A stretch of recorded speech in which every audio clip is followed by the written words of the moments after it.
Chapter 5.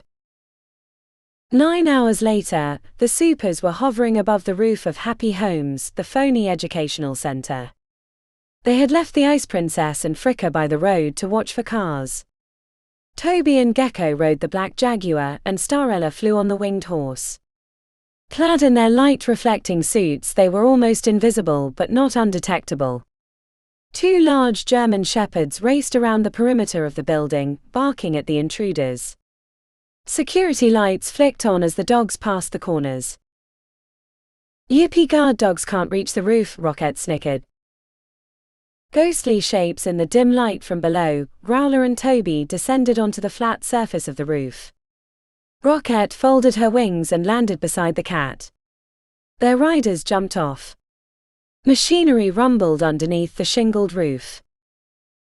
Starrella whispered, "It's loud. Doesn't sound like the cooling system." "Noob." Crouching on his hands and knees, Gecko leaned over the eaves to scan the ground. Toby mouthed "hush" and tapped his gloved forefinger on his masked lips. He ran lightly along the roof to a raised hatch, the service entrance from the attic. Tiptoeing after Gecko, Starrella peered down into the walled courtyard. A yellow triangle of light spilled out of a door directly below, and a man stepped out. Light glinted on the barrel of his gun as he stared into the darkness. Gecko glanced at her, his eyes shiny pools in the mask. She gave a thumbs-up gesture but did not speak. "Armed guard," she told the winged mare. "Pass a warning to Toby." After a silent exchange with the Jaguar, Rocket breathed, "Cat wants to jump the man," but Toby said no.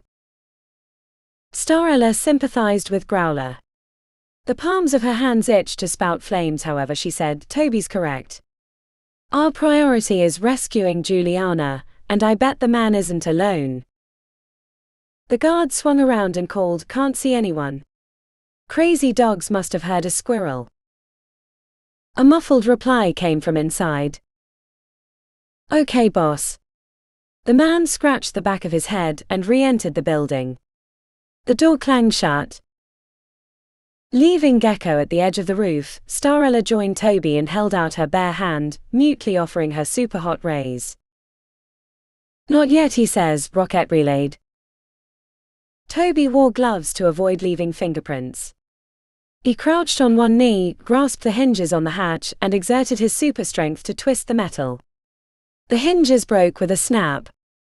He paused to listen. Hearing no alarm, he pried the door out of its frame and placed the rectangular sheet on the roof.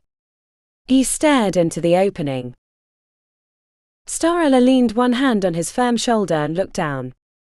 A ladder led to the floor of the attic and another hatch, presumably the entrance to the next lower level. He patted her hand. Guessing his meaning, she stepped aside.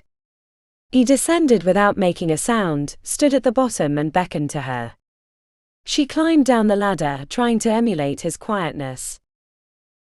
Pigeon Rocket glided onto her shoulder, huffing, "No flipping room for a horse." In a moment, the black Jaguar leaped onto the floor of the attic, his large pads absorbing the impact. Toby nodded. He grabbed Starrella's wrist and pointed at the exit hatch. Rocket relayed his request, "Your turn. Heat is silent."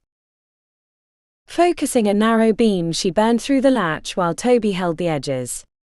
When he lifted off the door panel, the clunk of machinery grew louder. Underneath, a staircase led to the lower story of the building. On heightened alert, they stepped down and followed the noise to a walkway along the side wall. Its railing overlooked the ground floor. The warehouse-sized space held a stack of crates and 2 long conveyor belts on opposite walls. Metal chutes funneled pieces of trash onto the end of one belt, while ripe red apples rolled along the other. A line of kids bent over each belt, sorting the items. The man they had seen earlier leaned by the door, gun in hand, gazing through the window into the courtyard. Clad in a vivid green dress, Cynthia Mortimer stood behind one cringing child. She hissed, "Watch what you're doing, Dumbo. Throw the rotten apples into the rubbish bin." "Yes, miss," the skinny boy sniffled. Another child, a plump girl, had more spirit. She glared defiantly at Cynthia and said, "You're a nasty witch. Leave the boy alone." Swinging to face her, Cynthia pointed a forefinger tipped with a green-painted nail and hissed, "Back to work or you'll taste my whip." A thin girl by the other conveyor belt whined, "We've been working for hours. We're starving." The guard straightened and said, "Maybe they ought to have a break." Cynthia swung toward him. "You're too soft, you and that fool Lucia. I'm aiming for profit, not kindness." "Lucia's good at hooking the kids," the man objected. "We won't need her with my scheme," Cynthia crowed. Focusing on the rows of kids, she snapped, "No food until you've sorted the crate." "Let's toss out the rotten Cynthia," Roquette snorted. Toby leaned over the railing and bellowed, "Stop." All heads jerked up to gawk at him. In that instant of distraction, Growler leaped from the walkway onto the armed man. The black jaguar slammed his hapless target onto the floor and gripped the gun in his jaws. Uttering a menacing growl, the big cat pinned the man under his weight. The kids cheered. Toby swung over the rail and dropped 20 feet onto the floor below. Alarmed, Cynthia retreated a step, staggering on her stiletto heels. Quickly recovering her poise, she placed her hand on her hips and batted her long false eyelashes at Toby.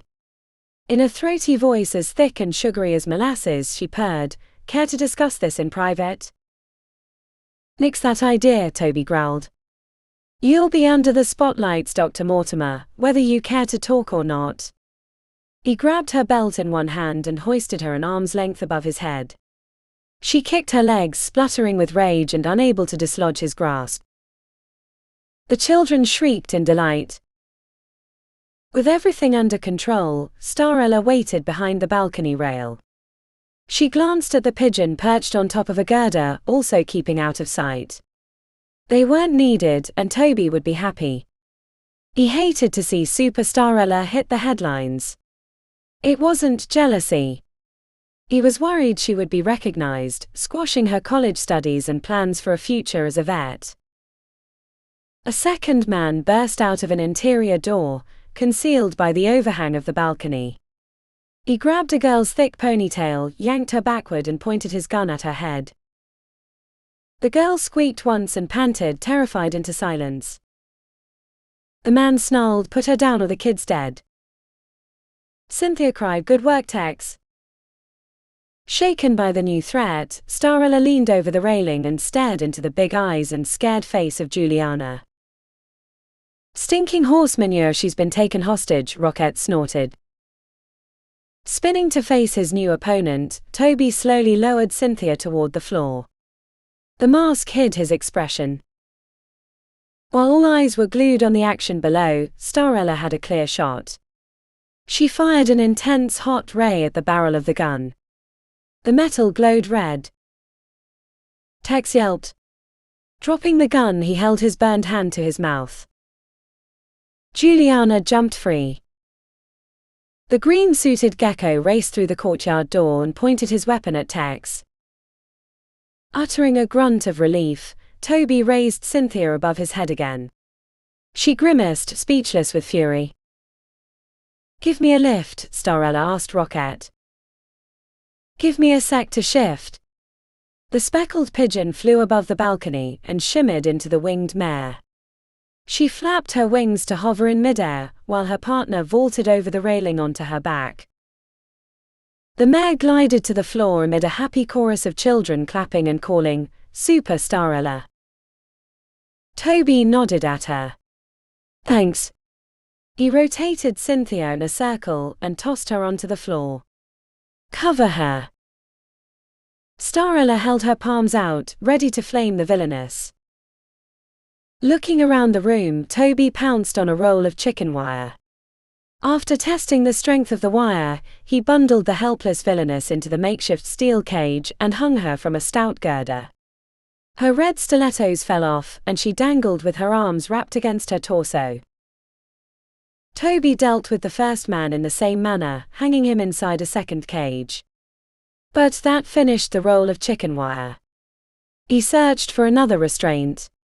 Choosing a steel rod, he twisted the metal into a pair of handcuffs for Tex. As he fitted the handcuffs, Tex swore like crazy at the pain from his burn. Ignoring Tex's protests, Toby manacled his ankles too. Rocket snorted, all tied up.